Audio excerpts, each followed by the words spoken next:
जमीयत उलेमा हिंद की बैठक में उनके धर्म गुरु महमूद असद मदनी भावुक हो गए और मौजूदा हालात पर उन्होंने कहा कि उनकी आवाज नम पड़ गई, आंखों में उनके आंसू भर आए। मदनी ने कहा कि नफरत के बाजार सजाने वाले लोग मुल्क के दुश्मन हैं। हम आग से आग बुझा नहीं सकते, नफरत को प्यार से हरा सकते हैं। मदनी ने कहा कि बेइज्जत होकर खामोश हो जाना कोई मुसलमानों से सीखे। हम तकलीफ बर्दाश्त कर लेंगे लेकिन देश का नाम खराब नहीं होने देंगे। नफरत को प्यार से हरा सकते हैं। उन्होंने कहा कि हम शांति को बढ़ावा देंगे, दर्द और नफरत को सहन करने का हम फैसला कर लेते हैं, लेकिन ये हमारी कमजोरी नहीं है, ताकत है। इसके अलावा एक बड़ा ऐलान ये किया गया है कि सद्भावना संसद का आयोजन होगा 1000 जगहों पर। आज मदनी भावुक हो गए। वहां रहकर सिर्फ और सिर्फ जमीयत उलमा के अकाबिर की कुर्बानियों की बरकत से अल्लाह रज़ाए इलाही का जरिया बनेगा। अल्लाह ताला के काम करने का शौक जरूर है,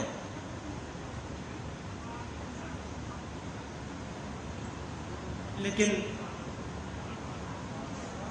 बड़ों का साया इस तरह उठ जाएगा।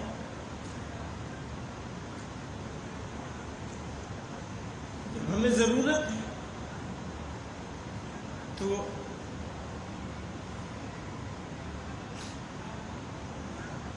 बहरहाल हालात मुश्किल हैं, लेकिन मायूसी की कोई जरूरत नहीं, कोई मौका नहीं मायूसी। तो मैं अपने दिल में सोच रहा था, बज़ाहिर जिसका कोई सहारा नहीं, उसको जितनी मुश्किल है उससे ज्यादा मुश्किल तो हमें है।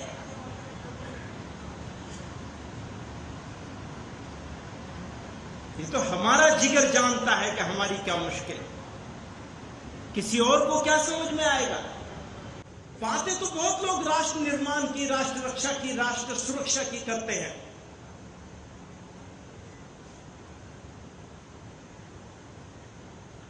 लेकिन जुल्म बर्दाश्त कर लेना, अन्याय अत्याचार को सह लेना, गालियां खा लेना, बेइज्जत हो जाना और बेइज्जत होकर भी खामोश रह जाना, ये कोई हमसे सीखे। थोड़ी तकलीफें रसन, रसन कहते हैं कैद को, थोड़ी तकलीफें रसन, फिर थोड़ी सी तकलीफें दार, उसके बाद है दोस्तों आराम ही आराम है।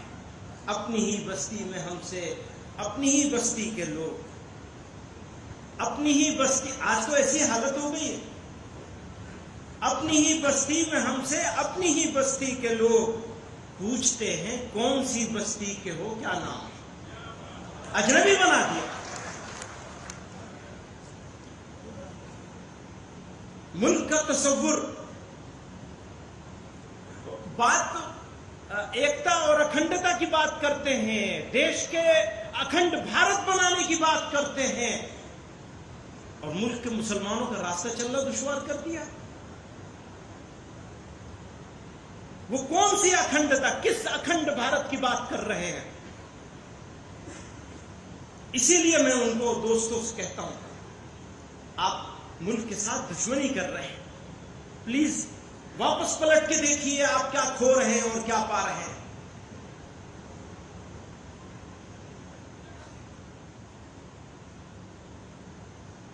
इम्तिहान हमारे सब्र का है, ये हमारी ताकत है। सब्र कमजोरी की अलामत नहीं है। जरूरत पड़ेगी तो दार और रसम को आबाद करेंगे इंशाअल्लाह, और ये किसी और के फैसले से नहीं होगा। याद रखिए, ये फैसला के दार और रसम को आबाद करना है, ये किसी और के फैसले से नहीं होगा, ये आपके फैसले से होगा। अगर तो मदनी ने कहा कि हमें अजनबी बना दिया गया है, शाराना अंदाज में उन्होंने कटाक्ष किया। सुनाते हैं आपको। अगर जमीयत उलमा का यह फैसला है कि हम जुल्म को बर्दाश्त कर लेंगे, अगर जमीयत उलमा का यह फैसला है कि हम दुखों को सह लेंगे लेकिन अपने मुल्क पर आंच नहीं आने देंगे, तो ये फैसला कमजोरी की वजह से नहीं है, बल्कि जमीयत उलमा की ताकत की वजह से। और ये ताकत हमें कुरान ने दी, जनाब रसूलुल्लाह सल्लल्लाहु अलैहि वसल्लम के तरीके ने दी। हम हर चीज पे समझौता कर सकते हैं, अपने ईमान पे समझौता नहीं कर सकते।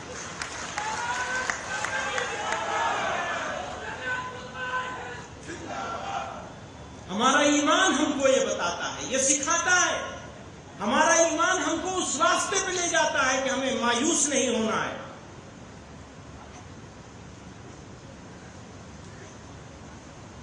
ये हमारा ईमान सिखाता है।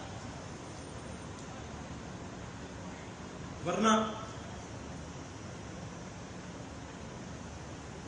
तो कहने वाले ने कहा, वो सितम न ढाए तो क्या करे, उसे क्या खबर के वफा है क्या।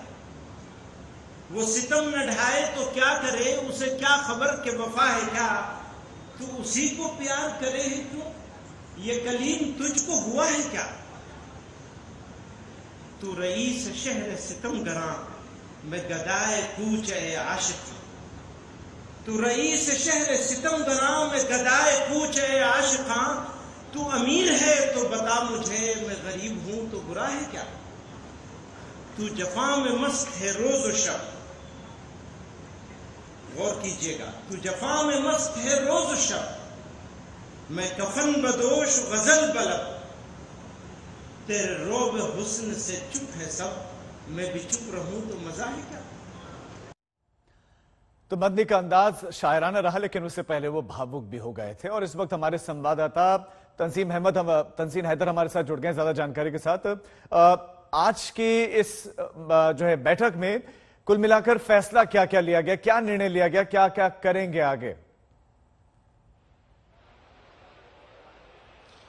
जी देखिए, बता दूं ये जमीयत की जो बैठक है ये 3 हिस्सों में होनी है, आज और कल। एक सेशन हो चुका है, दूसरा शाम में होना है 6 बजे, एक सेशन कल होगा। अभी पहले सेशन में जो मुद्दे हैं उनमें सबसे बड़ा मुद्दा जो सामने आया है वो ये आया है कि जैसे जो धर्म संसद का आयोजन अलग अलग जगहों पे किया गया, उसी तरह जमीयत भी 1000 सद्भावना संसद का आयोजन करेगी और उसमें सद्भावना जोड़ने की बात, ऐसे लोगों को साथ में शामिल किया जाएगा। तो एक फैसला ये हुआ है। दूसरा, जो मदरसों को उसकी एजुकेशन को हाईटेक करने का फैसला लिया गया है। तीसरा जो बात कही गई है, जो आपने अभी सुना भी कि मदनी ने जो खुद अपने उसमें स्पीच में बोला, उन्होंने ये बात साफ कही कि मुसलमानों के लिए ये बोला कि आपको किसी भी उकसावे में आकर रिटेलिएट यानी आपको जवाब नहीं देना है, आप पेशेंस से चीजों को देखिए और उस पर अमल करिए। हमारी तंजीम आज मदनी भावुक हो गए थे, वो आंखों में आंसुओं की वजह क्या, ज्ञान वापी को लेकर ये आंसू थे? जी देखिए, उसमें उनके भावुक होने के पीछे कई वजहें थी, क्योंकि ये सालाना एक जमीयत का प्रोग्राम है जो आयोजित होता है। पिछली बार अगस्त में हुआ था और इस बार इस महीने में हुआ है। तो जाहिर है कि एक माहौल उनको जो बातचीत में, जो स्पीच में नजर आया, ज्यादातर जितने भी वक्ता थे उनकी, कि कहीं ना कहीं लगता है कि जो मुस्लिम्स हैं, जो अल्पसंख्यक हैं, उनको दबाया जा रहा है, उनको एक तरह से परेशान किया जा रहा है, या उनको बोलने की ज्यादा इजाजत नहीं है। इस तरह की चीजें वो अपने स्पीच में बोल रहे थे। और शुरुआत में कई जो मौलाना हैं जो इस तंजीम से जुड़े हुए थे, उनको भी याद करते हुए उनकी आंखों में आंसू आए और उसके बाद उन्होंने अपने जो स्पीच है उसकी शुरुआत की। तो जाहिर है कि जहां तक मंदिर और मस्जिद का मुद्दा है उस पर सीधी तो बात नहीं की, लेकिन कहीं ना कहीं दर्द जरूर झलक के सामने आया इस बात का। और यही बात बार बार दोहराई गई कि अखंड भारत की बात करते हैं लोग और उसके बाद देश को तोड़ने की बात, नफरतें फैलाने की बात। बिल्कुल, उन्होंने कहा कि हमारा जिगर जानता है कि क्या मुश्किल है। एक ऐलान भी तंजीम किया गया कि 1000 सद्भावना संसद चलाई जाएगी। इसमें क्या क्या होगा और क्या ये धर्म संसद की काट है जो धर्म संसद जो हिंदू संगठन लगाते हैं?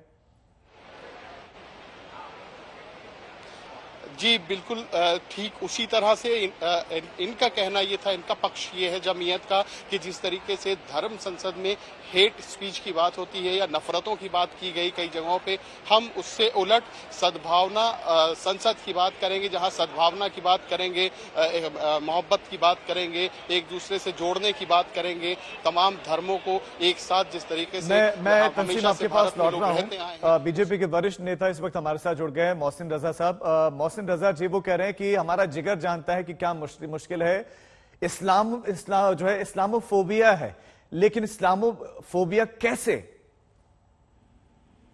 देखिए, मुझे लगता है कि ये सब वो लोग हैं जिनकी दुकानें पिछली सरकारों में चला करती थी, तुष्टीकरण की राजनीति करते थे, और आज जिस तरह की बातें और जिस तरह का ये कार्ड खेलने का काम कर रहे हैं, ये अपने आप में नफरत फैलाने की बात तो ये कर रहे हैं, इमोशनल ब्लैकमेल करके अपने समाज को गुमराह करने की बात कर रहे हैं। इनका हमारा मजहब ये इसकी दावत नहीं देता है। हमारा मजहब मोहब्बत और अखलाक का मजहब है, और सबसे ज्यादा उसका अगर पालन हुआ है तो हमारे देश हिंदुस्तान में हुआ है। आज अगर प्रॉफिट मोहम्मद को सबसे ज्यादा माना जाता है तो हमारे देश हिंदुस्तान में 140 करोड़ लोग उनको मानते हैं। 100 करोड़ हिंदू उनकी बारावफात की छुट्टी मनाते हैं, सऊदी अरब में भी नहीं है। लेकिन इन लोगों को पता नहीं कौन सा दिमाग में बैठ गया है कि हम इनके खिलाफ है। नहीं, इनकी दुकानें बंद हो गई हैं, हम आम जनता के साथ में हैं, आम मुस्लिम समाज के साथ में सरकार काम कर रही है। नहीं, लेकिन वो ये कह रहे हैं, मोहसिन साहब वो कह रहे हैं कि अजनबी बना दिया आप लोगों ने। वो कह रहे हैं कि अपनी बस्ती में, अपनी ही बस्ती के लोग हमसे पूछते हैं कि आप कौन सी बस्ती के हो, आपने अजनबी बना दिया है, जुल्म कर रहे हैं, अत्याचार हो रहे हैं हम पर।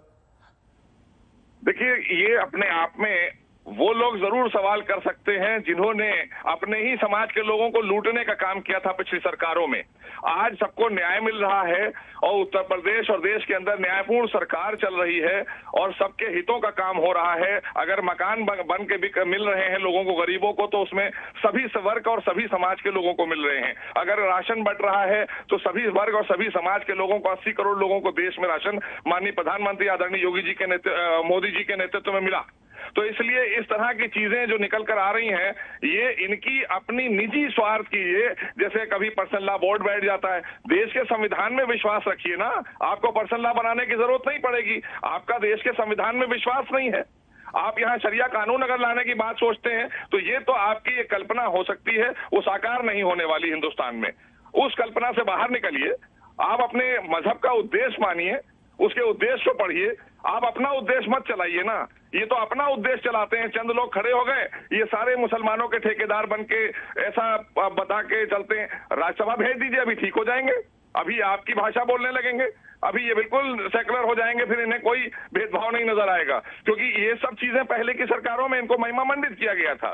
शाबानो अगर सुप्रीम कोर्ट से केस जीत जाती हैं तो मुस्लिम पर्सनल लॉ बोर्ड दबाव बनाता है कांग्रेस पर कि नहीं, इस फैसले को हटिए, तो हाउस से फैसला पलटवा दिया। ये भाजपा की सरकार है, यहाँ कोई आप ये कह रहे हैं कि उनके जो आंसू थे, वो जो भावुक है, वो नकली था? बिल्कुल भी ये घड़ियाली आंसू है, ये अपने लिए रो रहे हैं, ये समाज के लिए नहीं रो रहे हैं। अगर समाज के लिए रो रहे होते तो आज समाज के उत्थान का काम आदरणीय मोदी जी नहीं कर रहे होते, ये कर चुके होते। इतने सालों में इन्होंने किया क्यों नहीं? वो तो सर ये कह रहे थे कि बेइज्जत होकर खामोश हो जाना कोई मुसलमान से सीखे, हमें तो बेइज्जत किया जा रहा है। ये तो इनको लगता होगा ना, व्यक्तिगत तौर पे खुद इनको लग रहा होगा। मुसलमान संपन्न है, उसको सम्मान मिल रहा है, हर सर्व समाज को सम्मान मिल रहा है, सुरक्षा मिल रही है, सबको मिल रही है, विकास की योजनाओं से जोड़ा जा रहा है, सबको जोड़ा जा रहा है। ये व्यक्तिगत तौर पर अपना कौन सा सम्मान साधना चाहते हैं, कौन सा अपना निजी स्वार्थ है, ये बताएं ना। ठीक है, मोहसिन रजा साहब आप हमारे साथ जुड़े, बहुत शुक्रिया आपका हमारे साथ जुड़ने के लिए।